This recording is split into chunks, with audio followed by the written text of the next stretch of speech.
Good morning, Idaho. Hope you're having a wonderful morning, afternoon, or evening, depending on when you're listening to this. Welcome to the Local Yokel Idaho podcast, where we talk about what is going on in the wonderful state of Idaho. In today's podcast, we'll be covering some interesting topics. We'll be exploring the potential for skyscrapers in Boise, a new performing arts center in McCall, and even touch on the subject of hats. So please stick with me as we go through the morning banter and interesting events.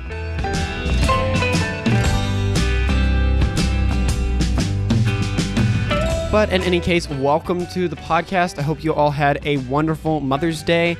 I certainly did. My mom decided that we wanted to do it a little bit early so we could relax Sunday and just have church and that and everything.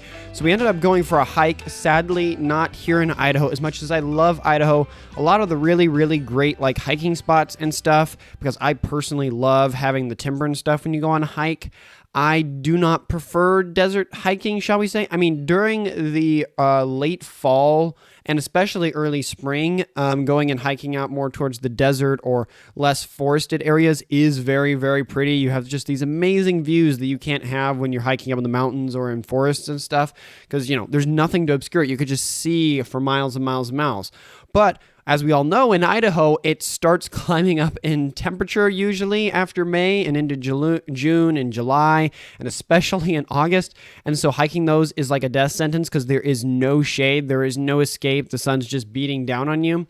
And so I usually don't like those. I like having kind of the trees. So yeah, maybe it's 80, or if you're up in McCall or something, you know, maybe high 90s or different stuff. But at least you've got trees, so you're not always underneath the sun, and it's nice. But in any case, we did go and hike over in Oregon because there were some more mountainous trails they had over there, and the temperatures weren't frigid. And there was a lot of trails I've wanted to do for this year, to go up to like over by Bogus, which is really close, or up by McCall or different areas. But right now, it's just too cold in those areas for me personally that I'm just not wanting to hike in there, or they're just closed, some of them. So we ended up going over to Oregon and doing a hiking trail just over. It's only like, I think like an hour and 45 from Caldwell. Granted, 15 miles of the road in is like unpaved. So that was a little bit of an adventure, but we had a really, really great time hiking there. And that's what we did for Mother's Day. Hopefully you did some fun stuff. Either mom was just like, you are doing all the dishes and I am going to do nothing else and just go take naps, sleep, and maybe draw and do some art, which is perfectly fine. You know, each mothers are kind of different in the things they want. I think it's kind of funny to see the difference between what dads want to do on Father's Day and then what moms want to do on Mother's Day, and how that kind of equates. I feel like for me anyways, granted, you know, this is coming kind of from the homeschool side and having a family of a little bit of some perfectionists.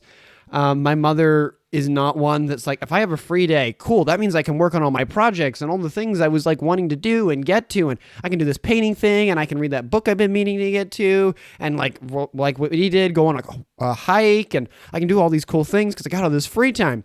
But then I feel like fathers and stuff, they're always doing that so much and working. They're either doing a job, they're either working on their hobbies, hanging out and helping friends and doing all that. And so when you tell them, hey, I've got a day for you where you're not expected to go like socialize and help other people, and you don't need to work and you don't need to do all these things, they're just like, cool, I'm going to sit on the couch and watch NASCAR or football, or I'm going to go outside and install that hammock I've been meaning to have, and I'm going to sleep for the majority of Father's Day, which I find funny. It's not a bad thing, but I find it very, very funny how that ends up playing out between the two sides of things. It makes sense, but it's still, I think, kind of a funny thing. On the flip side, kind of going with the outdoor element, my goodness, this last week, I don't know about the rest of the state, but here in the Treasure Valley, it has been so pretty. It is so green, it is so lush, the amount of rain we've had and stuff, everything just is just bursting with color and stuff. I know some of the flowers have backed off. A lot of the flowering trees that usually do their thing have like calmed down for the year, so they aren't flowering as much and that, but it's just so green and so lush. And then we've had these bright, beautiful sunny days, and then you have that cool wind that comes through. It's been so nice. And I feel like Idaho is doing kind of like a trick on me, that it's like messing with me. It's like, cool, I'm going to be nice for like the next week or two. And it's like, it's going to be nice. It's going to be nice. It's going to be nice. And then I'm going to sit here and get comfortable and stuff. And it's like, haha, gotcha. And then it's either going to climb and skyrocket, which is probably what it's going to do, or it's going to plummet and drop one more time, just one more time to mess with us all and be like, ha ha ha ha. Yes, you thought freezing was gone. It's back now. And then all the gardeners are going to, you know, including myself, are going to be like, no, no, cover the tomatoes and the seedlings. No, no, no, no, no, no, no. But I think at this point we've had 2 weeks of no frost here in the Treasure Valley. That's usually my rule for all you gardeners out there or people that have moved here. If Idaho can't stay above freezing for 2 weeks, it's not ready to plant. If it can do 2 weeks, my rule usually holds true. I can't remember a time it's been broken, but if Idaho can stay above freezing for 2 weeks, you're golden. If you try to do it any sooner than that, I feel like you start running into issues and Idaho decides to be mean to you then, but it really can't fake 2 weeks, I feel like. So that's the rule of thumb I go with. At this point, I think we're past the cold, but there again, Idaho is a little bit of a trickster. Any case, that's all I've got to share kind of for the morning banter here. We'll move into the holidays and interesting events for the podcast, and then we'll get into the news articles, which I'm really excited to talk about the skyscrapers here.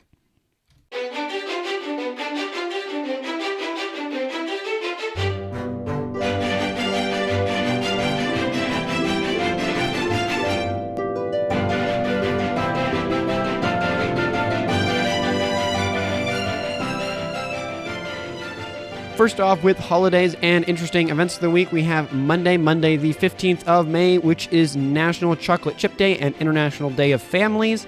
As for history, in 1618, Johannes Kepler discovered the third of his 3 planetary laws, which is the harmonics law. In 1718, a London lawyer patented the world's first machine gun.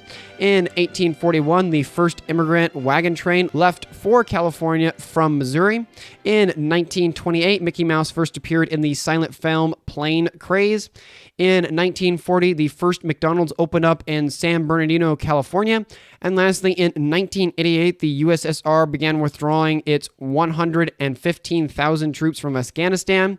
As for birthdays, Monday was Peter Schaefer's birthday.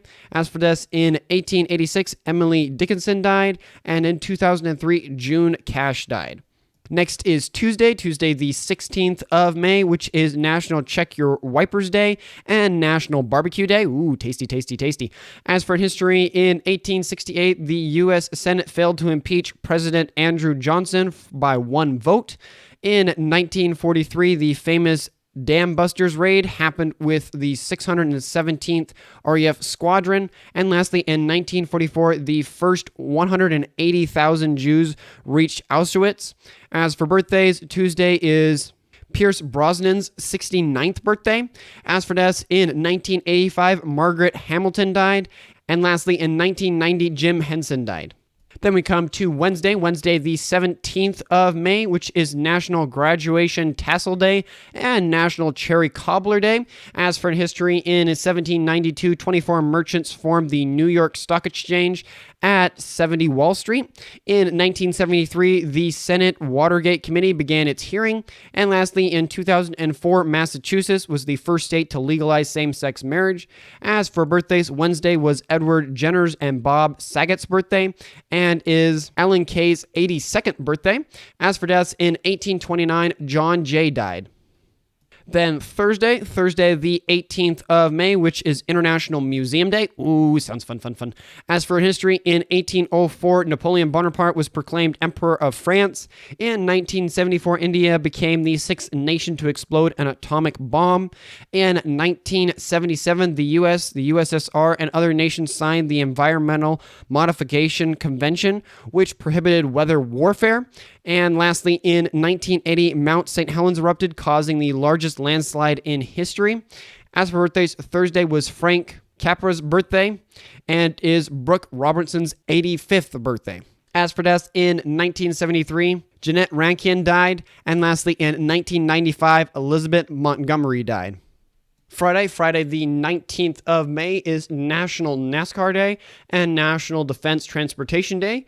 As for in history, in 1780, at about midday, a near total darkness was recorded in New England, which was caused by the forest fires in Canada. And lastly, in 1898, Congress passed the Private Mail Card Act. As for birthdays, Friday was Pol Pot's and Andre the Giant's birthday. As for deaths, in 1898, William Gladstone died. In 1959, Ronald Colman died. And lastly, in 1994, Jacqueline Onassis died. And when we come to Saturday, the 20th of May, which is National Streaming Day, World Meteorological Day, and World Bee Day, and Armed Forces Day.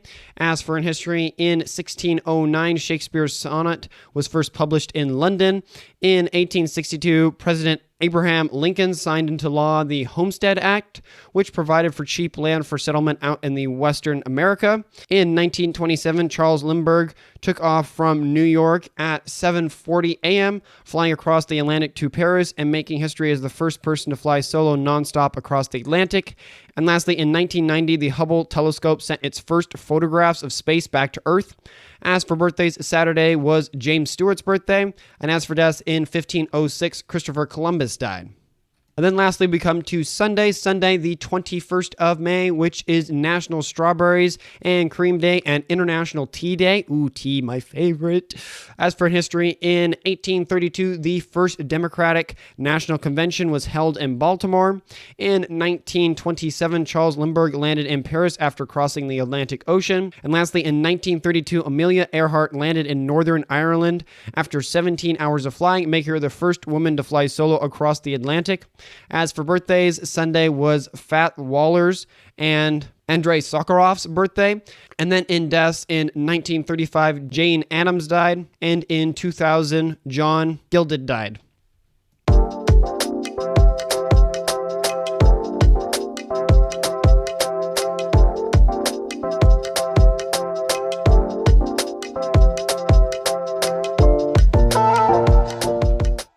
Now, moving into the news, we have our first story here, Boise Skyscrapers, ? This comes by the Boise Dev by Carlo Komotsoulis. That last name is Komatsoulis from Idaho Press. When you think of skyscrapers, Boise, Idaho may not be the first place that comes to mind. Places like New York, Chicago, and Los Angeles are far more commonly associated with the towering steel and glass structures. However, with Boise and the rest of the states experiencing rapid growth in recent years, it begs the question, could Idaho see its own skyscrapers? In an article from the Boise Dev, the potential for taller buildings in Idaho is examined. Currently, the tallest building in the state is the Zion Bank building at 323 feet, and also with the U.S. Bank building holding the record from 1978 to 2013. However, there are two factors that play a significant role in determining the feasibility of a skyscraper in an area.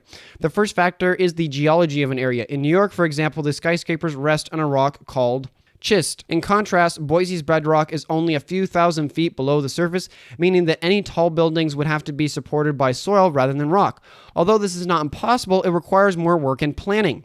The second factor is the price of land. In places like New York and Los Angeles, land is expensive, making it more cost-effective to build up rather than out. However, in Boise, land is comparatively cheap, so if land prices remain stable, the city will likely spread out rather than building skyscrapers. But if land prices continue to rise, taller buildings would be more attractive.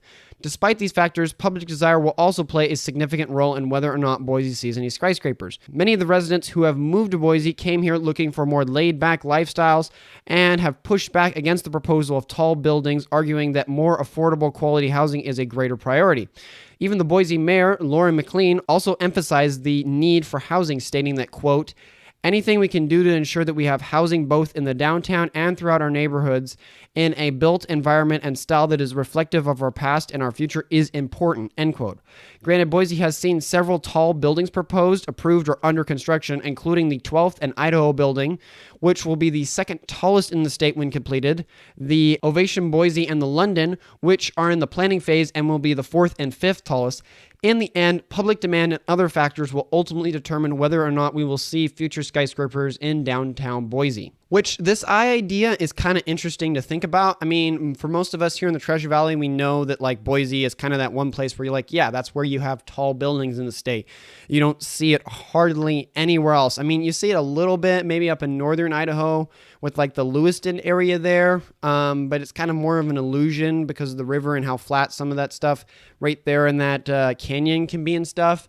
But in general, Idaho does not have a lot of very large buildings. They kind of pointed out in the article. We land like 40 or 50th in the nation for like really tall buildings or stuff. We're very low on that. I think part of that is because most of us Idahoans are like, why build a tall building when I can just hike that mountain and look, I'm tall now. And we enjoy the beauty of our sawtooths and different stuff. But it is still interesting to think about the concept. It was something that jumped out to me, I will say, is the idea of price. I mean, you have the geology and stuff, but if we've learned anything from man's ingenuity, he can figure out how to make something fit somewhere. Even when it's like, that thing shouldn't be there, man's like, haha, I did it. So I don't think that if Idaho really needed skyscrapers or wanted it, it would be something from an engineering standpoint that couldn't be figured out. But it was interesting to see that topic where it's like, hey, the main reason skyscrapers occur is because land prices go crazy up, or the demand for just this small area is wanted. And so it's like, hey, price versus demand. There's only so much square miles, square feet of land that there can be in a given area, and everyone wants to be in that area. So what do? Well, you either go down or you go up, because you can't go out if the prices are too high, or if there's a select area everyone wants to be in, which you kind of know in the back of your head. But when I was like writing for this article, I was like, oh yeah, that makes a lot of sense. So even though we are kind of getting more and more expensive, and I am totally with you guys on like the cost of housing and prices here in Idaho, we are definitely nowhere near stuff in California or New York or Seattle. And so that driving demand to build up higher is probably not going to be there for some time. But it is still interesting to see a lot of the taller buildings that are going up. I think more of that may come down to vanity, that businesses are like, hey, we're moving into Idaho. We want to have our headquarters here. And part of the headquarters is that it needs to be tall, it needs to be impressive, and it needs to be a headquarters. And so they go for these taller buildings. They want to be downtown. They want to be kind of that center of that business thing.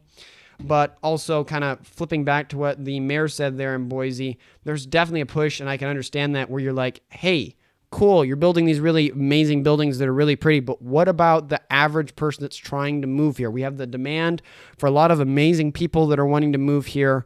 How do we get them in here and have housing for them that's affordable and effective, and it won't break the bank? We don't need a bunch more business things. We can always spread out. They can go and build stuff over by the airport, and they can go build stuff out in Kuna and all these other places. But in Boise and stuff, which is a very family-centered type of town, the general population, housing is a main factor that people are wanting, to have more affordable housing and to have housing that fits their needs within Boise, where they want to be there. For me personally, I like to be out in kind of the Caldwell area. Even if I could afford to live back in Boise, when I was younger, I did. I wouldn't do it again, even if I could. I like being out the countryside. I'm fine with that trade-off of a 45, 30 minutes, even an hour drive to get into town. If it means I have an area where it's rural, there's my neighbors are off away from me, I have my own property, I've got more land to do my project and to have a shop and to garden and do all these things, and to see the beauty of the sunset and be in a little bit more of a less urbanized but more wild type of area. And especially the kind of the culture that builds around that. People know each other a little bit better, I feel like. I mean, in Idaho, that's kind of still there in Boise and stuff, because it's Idaho. We're just all super friendly, super friendly.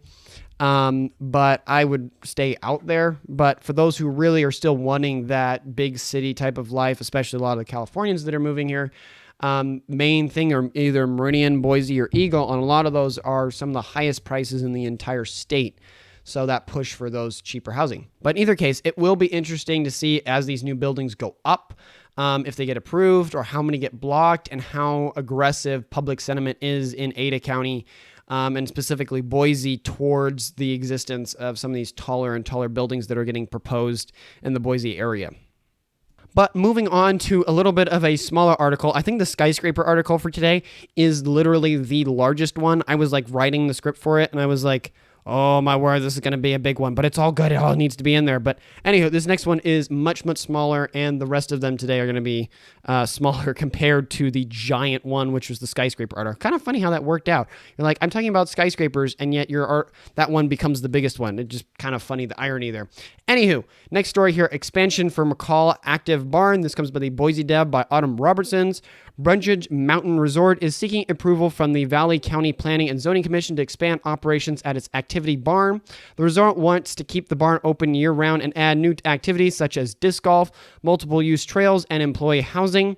The activity barn is currently open from Thanksgiving through mid-April and includes lift-operated tubing hill, a free Nordic trail, and a market with local vendors open twice a week. Brundage says that there is a significant demand to expand recreational activities and to provide activities and outdoor event space in the community. The resort is planning to expand the barn's capacity from 150 to 500 guests and add 2 residential teeny homes for employee housing. Brundage says the new activities would create very little, if any, additional noise. There is a hearing set for June 15th for the application and proposal of the changes, which I didn't even know Brundage kind of had this separate thing up there, an activity barn. It sounds really cool, especially with the idea that they have kind of this like market thing for local vendors and stuff. I assume you kind of have like a local market or like farmers market that kind of forms down there in McCall, or maybe it's not down there in the McCall and it forms up in Brundage. I'm not sure, but that's kind of cool that you guys have that. I didn't know that existed at all. And it's also cool to see that they're trying to get approval to expand it. I don't know if there's like any beef or stuff because I'm not up there in McCall a ton. I have some friends and stuff, and I might reach out to them about that growing or expanding. But it's cool to see that Brundage has that and kind of invests in the local and community there. Especially, I don't know what a Nordic trail would be if it's just like a normal trail. But it's cool to see they have kind of a lift-operated tubing hill there and also adding some employee housing. I remember I had a friend that lived up in McCall with him and his wife for a little bit, and they basically were like, yeah, the reason we live up here is we're kind of like temporary workers for when the winter season gets busy, and then we'll have like a break in summer and different stuff. And the business had to have housing for them because up there in McCall, I'm guessing you guys have a hard time kind of getting enough housing, and it seems to be a bit of an issue. But so that's really cool to see that Brundage is like, hey, we're going to do this expansion and we're going to add housing so employees can be up here more often to take care of these added activities and stuff. So definitely something to be aware of up there in McCall. And if it's something that you don't like, we'll say that, then definitely, I guess, go to the hearing there that they're having and put in your 2 cents to the Valley County Planning and Zoning Commission up there on their hearing for this. But from what I can see, it looks like a really, really cool thing to have up there and to be added and to expand. Keeping with the McCall theme, the next story is also about McCall. McCall Performing Arts Center. This comes by the Boise Dev by Autumn Robertsons. The Ponderosa Center currently hosts community events such as free concerts and music festivals at its outdoor Ludwig Terrace in McCall. But recently, they have secured funding to help open an indoor performing arts and community center by the Payette Lake. The proposed plan for the project is 29,800 square feet building next to the Legacy Park overlooking the Payette Lake between East Lake Street and Railroad Avenue. The building will have, quote, traditional performing art center features, but will also be used for classes, conventions, and community/school events. It will have a multi-level lobby with lake and mountain views, a stage, and an indoor/outdoor performing terrace. Plus, it will also house the McCall Ski Heritage Foundation exhibits. Plan for the center did have a slight shift from its original concept. The landowners acquired more land on the corner of the adjacent lot that will also be transferred to the center. The building will now be closer to the Pine Street than originally planned, thus allowing them to have more parking space and access. As for the costs for the new center, private donations cover all of it, so there are no tax dollars being used for the construction of the center. The nonprofit has raised over $2 million for programs, events, and capital campaigns to pay for the land.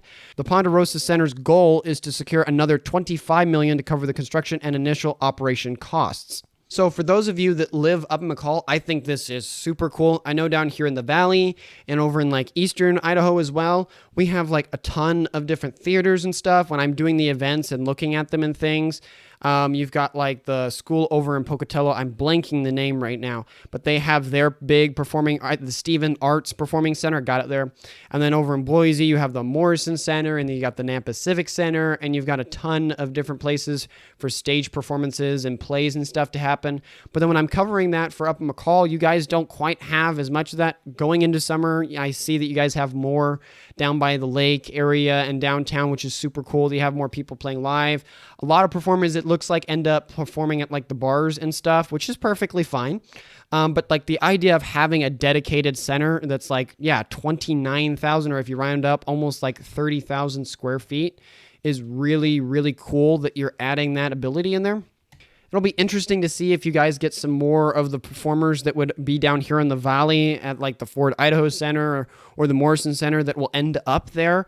and stuff. And it also gives you guys more flexibility on what you can have perform in different things.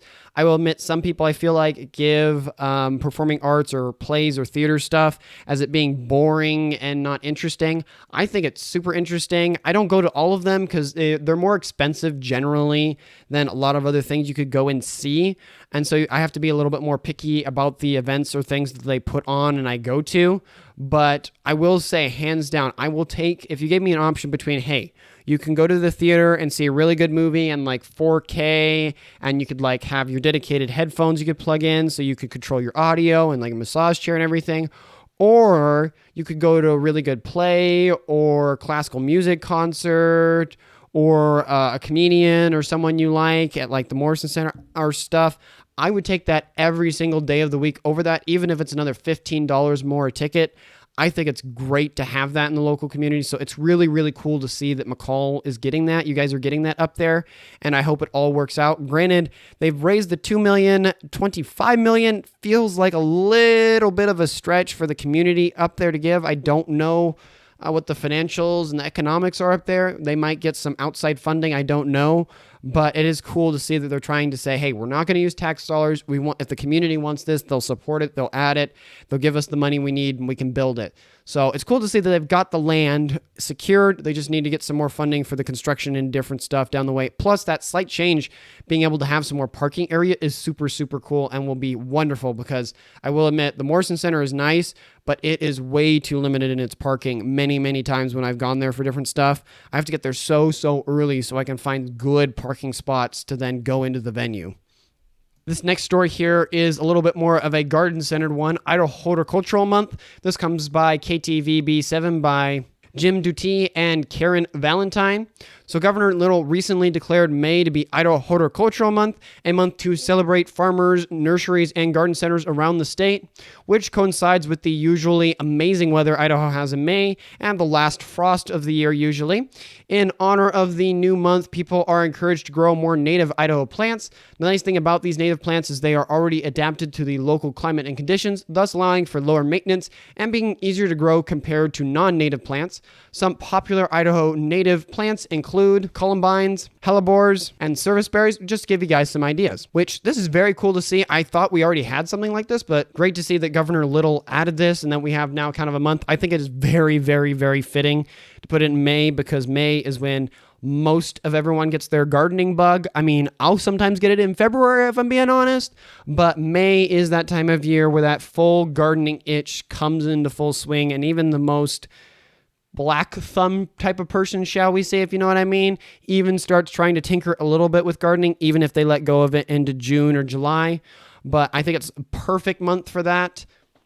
It's also cool to see the idea of adding more native plants. I know one of the things, I don't know if it's a native to Idaho. I do know it's a native to North America that I've grown and is so low maintenance. I barely do hardly anything with it. And they look gorgeous and they look beautiful. And I would recommend it to most people that are like, hey, I want a really pretty flower and I want it to come back every single year and I have to do the bare minimum maintenance. I would recommend echinacea, or otherwise known as coneflower. You can get them in so many colors. I actually have one outside because my mom loves daisies, and I have one that's like a white variant. I didn't know they even had those anymore. I didn't even know you could grow ones like that. And it looks like a daisy out there, but I barely do any maintenance with it. I mean, it gets watering. There's like an automated system for it out there, but it just grows. The only thing I have to do each year is that when it comes to like the late winter, you could do it in early winter. A lot of the dead stalks, I'll chop and clean that up and get rid of it so it looks nicer and there's plenty of room for the next year's growth. They also have a lot of really good medicinal stuff.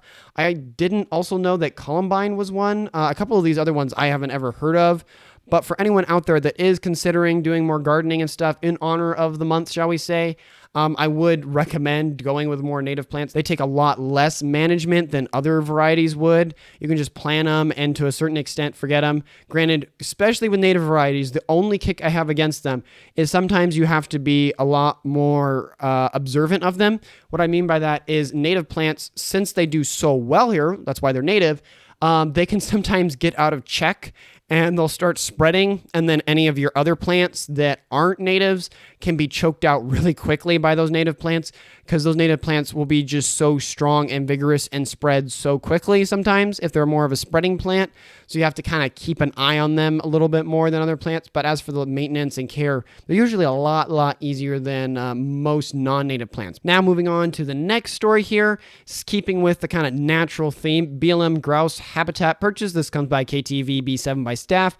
As discussed last week, the Bureau of Land Management, BLM, wanted to purchase several acres. Well, they ended up purchasing 390 acres of land in western Idaho with the goal of preserving habitat for the Columbian sharp-tailed grouse. The land is located 11 miles west of Midvale and is adjacent to the BLM's 4,200-acre Hexen Columbian sharp-tailed grouse area. The area supports western Idaho's largest and one of the last known population of Columbian sharp-tailed grouse. The Nature Conservancy, BLM, and Idaho Fish and Game have managed the environmental area since 1987. The Natural Conservancy originally purchased the property to prevent future development on the breeding grounds of the Columbian sharp-tailed grouse. Which, cool to see. I mean, if it's truly a rare bird and it needs that protection, then that's cool to see that they're doing that. And that allows for other future generations and people to still see them and gives them kind of a bastion to hide out where they don't have to worry about land kind of getting developed and people moving in. Granted, I will admit, I do feel like sometimes BLM and some of an Idaho Fish and Game and other more environmentally friendly organizations and stuff sometimes go overboard in the level of protection and stuff they're trying to do.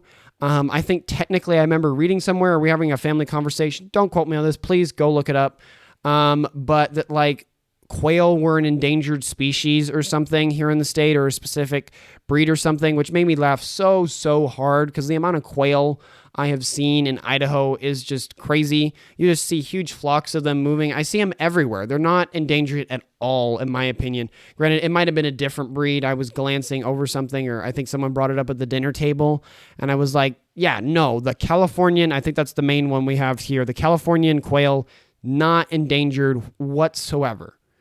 But yet, maybe, here again, maybe I might have the wrong one. It's listed as an endangered species or whatever. So I feel like sometimes these environmental groups are a little bit too gung-ho. They jump the gun on the rarity or scarceness, because if they can kind of drum up that fear and drama or whatever, it allows them to get approval for more funding and approval for more land, which means more control and more things they can do and yada, yada, yada. So it allows them to expand and do more. But if there's truly a danger for this bird, then I'm glad they're doing that and adding that land to protect it so that it doesn't go extinct. And it'll be interesting to see in the coming years how that works out for them, if it helps, if it doesn't help, if it requires more funding or budgeting. I have no idea, but I thought it was something worth pointing out, especially with the size of the purchase, 390 acres of land over there, to kind of point out and bring to people's attention. But now we come to our last story, and as usual, I try to save the last one to be more of a fun, interesting one if I can. This one for me is really fun and interesting because I didn't even know this existed. Hats in Nampa. This comes by the Boise Dev by Ann Daly. For those that love hats, and especially cowboy hats, the story is just for you. In Nampa, there is a business called the Whiskey Ranch. They are a hat business that makes hand-burnt and shaped flat-brim cowboy and trucker hats. All their hats are made one of a kind due to the fact they are all designed freehand. As for the size of the company, they sell hats in over 70 stores around the U.S. and in local DMB supply stores in the Valley. Their hats range in price from $30 and go up to $500. For those interested in checking them out, they are located at 1203 Industrial Road. They're open Thursday and Friday from 12 p.m. to 3 p.m. and from 12 p.m. to 5 p.m. on Saturdays. Which, for myself, I know it's a really short, small little story, but for me, this was so cool and so exciting. And let me explain to kind of point out. I'm a person who loves hats. I have several different types of hats. I've got a top hat. Actually, no, I have two top hats. I've got a couple different versions of different cowboy hats, flat caps, fedoras, you name it. I've got a ton of variety of different hats. I love wearing hats. I think they're super cool and something I wish more people wore more of and knew more of the variation beyond the standard baseball cap that exists. Because I think you can have a person that dresses a certain way and you add a hat and it changes the whole thing and it looks so cool. So with that said, in the valley, as far as I know, there really aren't a lot of hat places. I mean, there's places that sell hats, don't get me wrong. I mean, the Boot Barn sells different cowboy hats and stuff. I think there's a place in Boise. Yeah, there's a place in Boise that I've gone a couple times called the Crazy Neighbor, that they have a pretty good selection of more of those classic vintage hats and stuff. And you can find them. But like places that you can go that their bread and butter is hats are few and far between, and especially when they say here hand-burnt and shaped, that got me excited because I have certain hats. If you don't know about hats, especially with like felt and some other different types of hats, you get them from the manufacturer stuff and they send them to you like vanilla. And what I mean by that is that the brim is the most standard shape and it's not always the most flattering shape.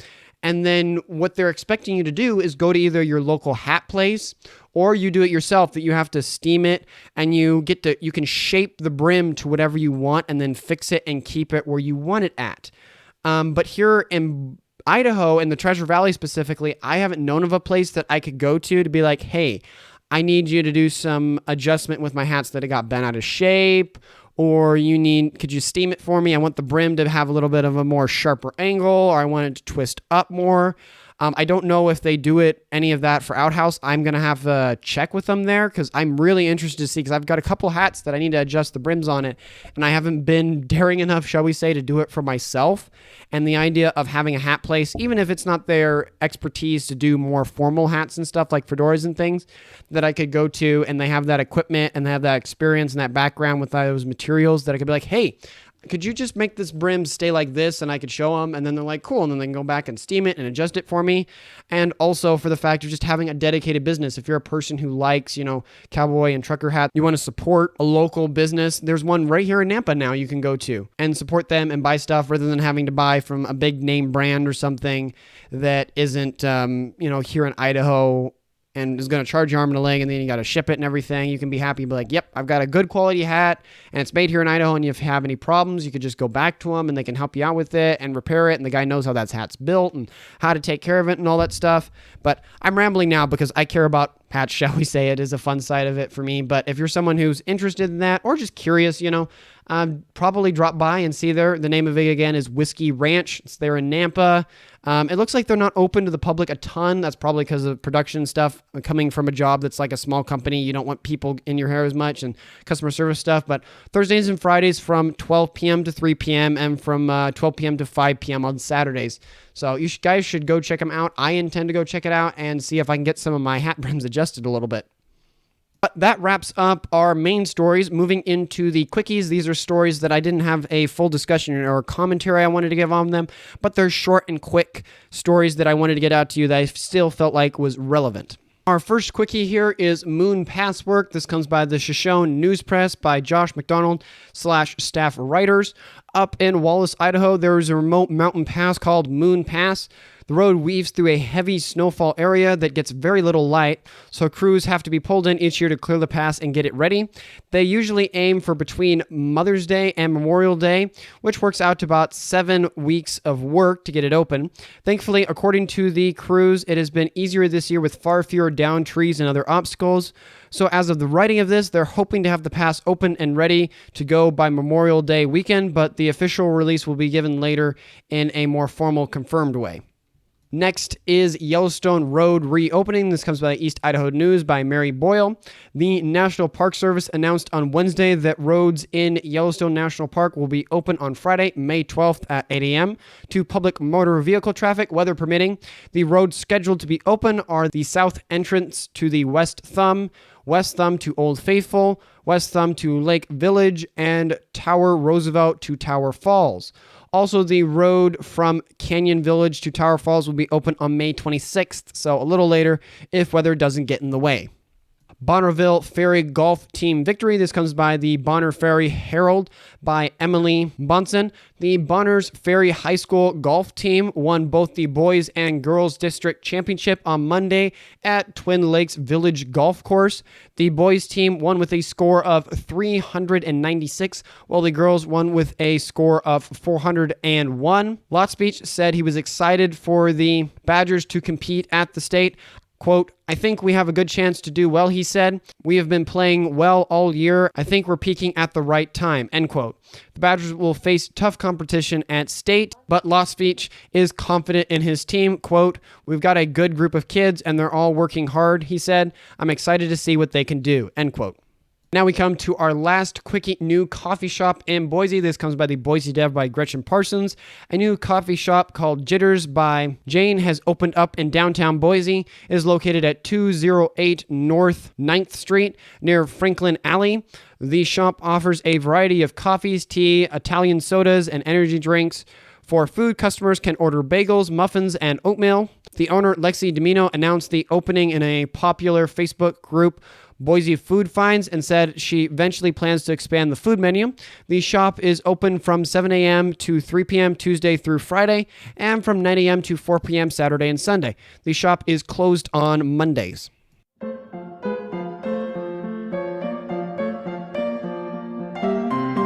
Thank you for listening to the whole podcast. I hope you enjoyed it and it was valuable for you. If I missed something, got something wrong, or you have some advice for the show, then send me an email at localyokelidaho2022@gmail.com or tweet me at localyokelidaho on Twitter. This show is just a one-man show, so I can't afford to go over everything, but I hope I was able to cover as many things as possible. Thank you for your help and support. That's all for now, and I hope you have an excellent rest of your week. Godspeed.